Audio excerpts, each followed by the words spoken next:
Bon alors, t'as des idées pour la prochaine vidéo? Introduction, parce que moi je suis un peu à sec au niveau idée là, non? Eh, je te parle. Non? Rien? Tu pourrais pas m'aider un petit peu? Oh putain.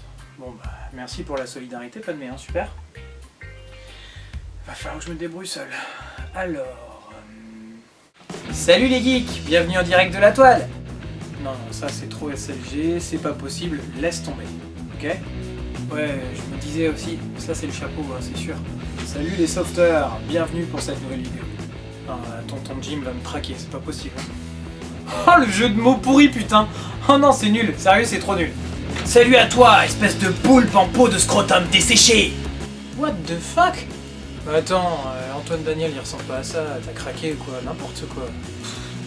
Ouais, je sais, mais bon, j'ai fait avec ce que j'avais de mieux, hein, voilà quoi.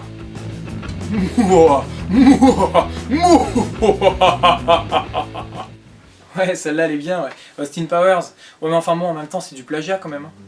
Donc, attention. Hein. Eh ouais. Hein.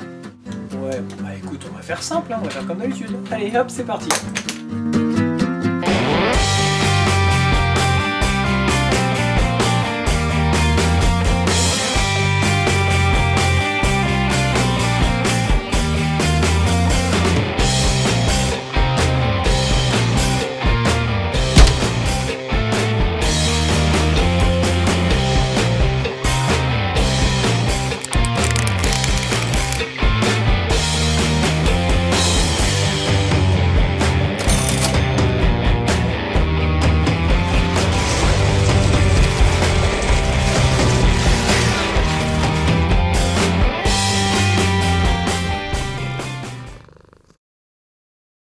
Salut les gens, bienvenue dans mon antre. Aujourd'hui une nouvelle vidéo après un long moment d'absence. Je me consacre à une petite vidéo brico-bidouille qui consiste à bricoler une maison, son setup, son équipement, ses répliques, ses accessoires pour avoir la meilleure ergonomie possible.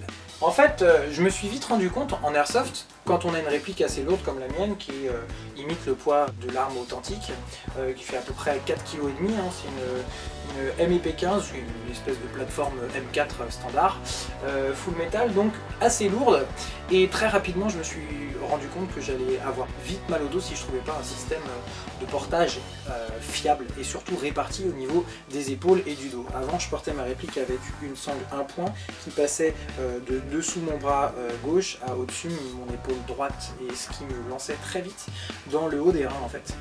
Surtout qu'avec mon physique de mannequin et mes grands bras maigres, forcément, il n'y a pas trop de... Voilà. Donc j'ai bricolé un premier système que vous allez découvrir dans la vidéo avec 3 francs 6 sous, avec pas grand chose, hein, vraiment pour avoir une sangle répartie, dont le poids était réparti sur les épaules et dans le dos.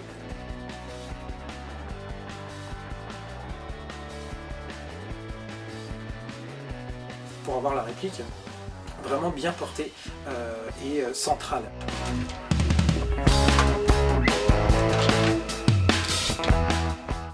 Le deuxième problème qui s'est posé, c'est que cette réplique, justement, en étant placée sur mon torse au milieu de mon gilet tactique, pouvait me gêner au niveau des mouvements, surtout pendant la marche et la course.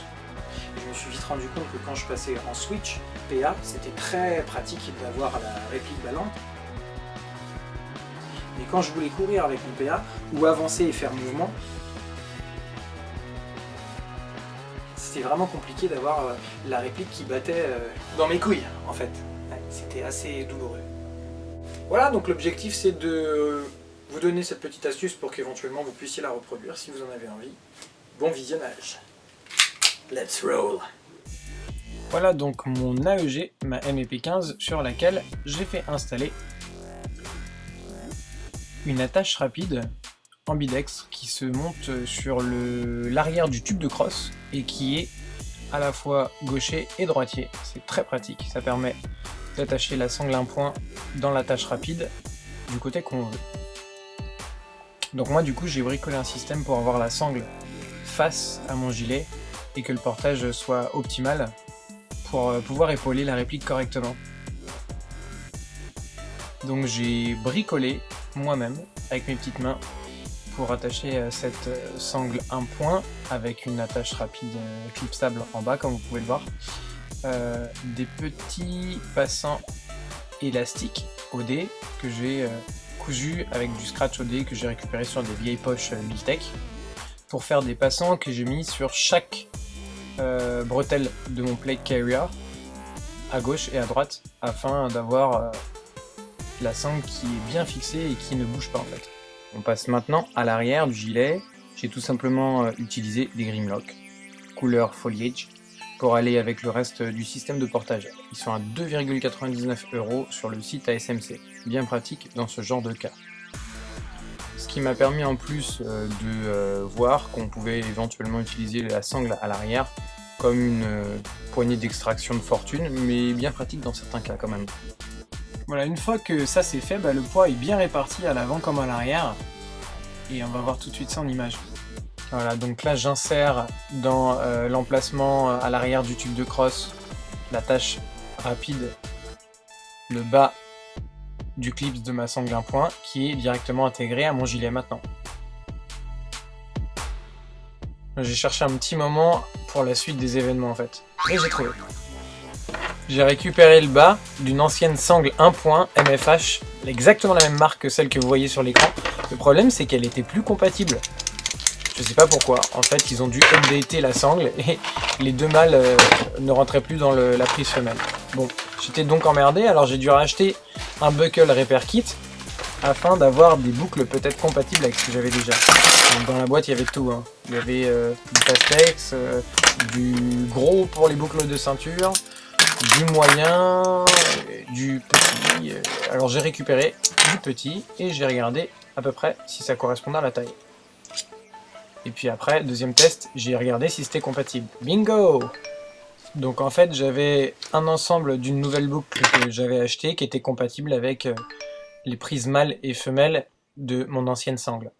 Alors pour ce qui est du bricolage en lui-même, j'avais donc une boucle femelle qu'il fallait que je place sur l'ancien bout qui était relié au bas de mon attache rapide lié à ma réplique. Et pour ce faire, c'était vraiment pratique puisque vous avez vu qu'il y a une fente qui est déjà fabriquée par le constructeur sur la boucle en plastique au laser et ça permet d'insérer directement la boucle sur la sangle sans la découdre. Voilà, trop bien. Donc il fallait juste que je retire la prise mâle qu'il y avait sur le bas de cette sangle pour pouvoir mettre moi ma prise femelle nouvellement achetée. Donc j'ai dû juste scier le PVC sans trop de problème et casser la boucle pour pouvoir la remplacer directement, comme on va le voir après.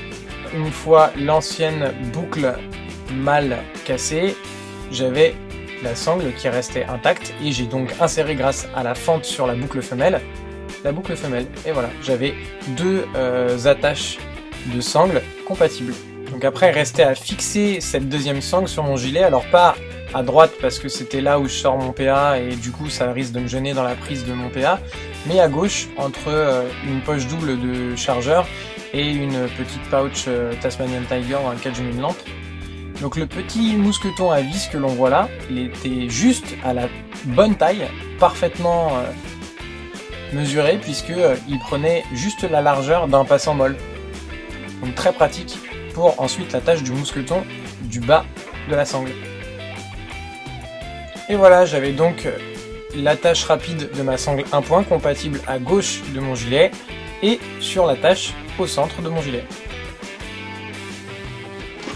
Ce qui permet un transfert assez facile de la réplique à gauche ou bien au centre selon la configuration des lieux, la course, etc. Donc là au milieu du gilet et hop, je transfère ma réplique sur le côté pour pouvoir me déplacer, marcher, etc. etc. Et ça ne me gêne pas vraiment dans mes mouvements, hein, comme vous pouvez le voir. Et voilà, pareil pour l'action. Pas mal, hein? Voilà, cette vidéo est terminée, merci de l'avoir regardée, j'espère qu'elle vous a plu, que vous y avez trouvé votre compte d'infos. En tout cas, n'hésitez pas à la partager, laissez des commentaires si besoin en bas, et puis vous pouvez vous abonner, c'est gratos. D'ici là, je vous souhaite bonne partie d'airsoft, bon bricolage surtout, et on voit tout de suite ce que donne le setup en réel. Ciao!